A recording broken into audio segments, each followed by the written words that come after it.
अपनी बहू में तुम बेटी देखना, फिर वो ससुर में बाप और सास में माँ देखेगी देखना। हेलो दोस्तों, नमस्कार। स्वागत है आपका अपने यूट्यूब चैनल अरविंद गुरुजी एजुकेशन में। रमेश जी अब रिटायर हो चुके थे और उनकी पत्नी भी नहीं रही थी। सबसे दुख की बात तो यही थी। अब उनकी दिनचर्या में अपने घर के पड़ोस में बना हुआ पार्क में घूमना और पड़ोस में ही बना हुआ मंदिर था, उसके चबूतरे में अपने दोस्तों के साथ बैठकर ईश्वर की प्रार्थना करना, भजन करना और चर्चा करना, बस इतनी ही उनकी दिनचर्या थी। लेकिन आज सभी दोस्त एकदम गुमसुम, चुपचाप, दुखी बैठे थे, क्योंकि उनके एक दोस्त को उनके दोस्त के बच्चों ने उसको वृद्धाश्रम भेज दिया था। तभी अचानक चुप्पी तोड़ते हुए रमेश जी बोले, आप लोग अक्सर मुझसे पूछा करते हो कि मैं मंदिर में ईश्वर से सिर्फ तीसरी रोटी ही क्यों मांगता हूं।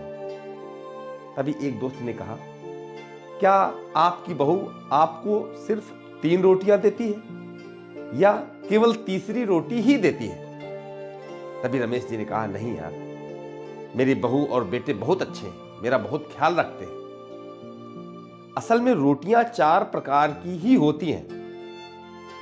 सभी ने उत्सुकतावश पूछा, 4 प्रकार की कौन सी? तो रमेश जी ने बताया, पहली और सबसे स्वादिष्ट रोटी मां के हाथ की, जिसमें ममता और वात्सल्य होता है, जिससे पेट तो भरता है लेकिन मन कभी नहीं भरता, ना खाने वाले का ना खिलाने वाले का। खाने वाले को लगता है और खा ले, और खिलाने वाले को लगता है कि और खिला दे।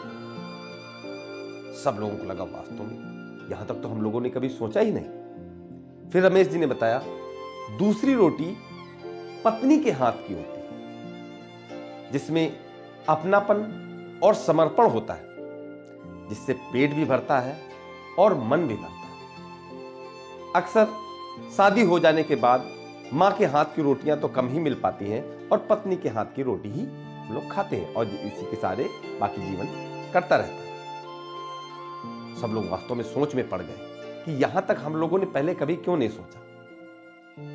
तभी रमेश जी ने कहा, तीसरी रोटी बहू के हाथ की होती है, जिसमें जिम्मेदारी होती है, कर्तव्य निष्ठा होती है, जिस रोटी से पेट तो भर जाता है और वो रोटी वृद्धाश्रम जाने से भी हमें बचाती है। सब लोग एकदम शांत हो गए। थोड़ी देर रुकने के बाद रमेश जी ने कहा, और चौथी रोटी होती है नौकरानी की रोटी, जिससे ना तो पेट भरता है, ना मन भरता है और ना ही उसमें स्वाद की कोई गारंटी होती है। अब सब लोगों को पता चल गया था कि रमेश जी ईश्वर से तीसरी रोटी ही क्यों मांगा करते हैं। सब लोगों ने ईश्वर के सामने तीसरी रोटी के लिए हाथ जोड़ दिए। अगर आपको भी लगता है और आप इस कहानी से इत्तेफाक रखते हैं तो अपने दोस्तों के साथ शेयर जरूर करिए, ताकि सबको तीसरी रोटी जरूर नसीब हो।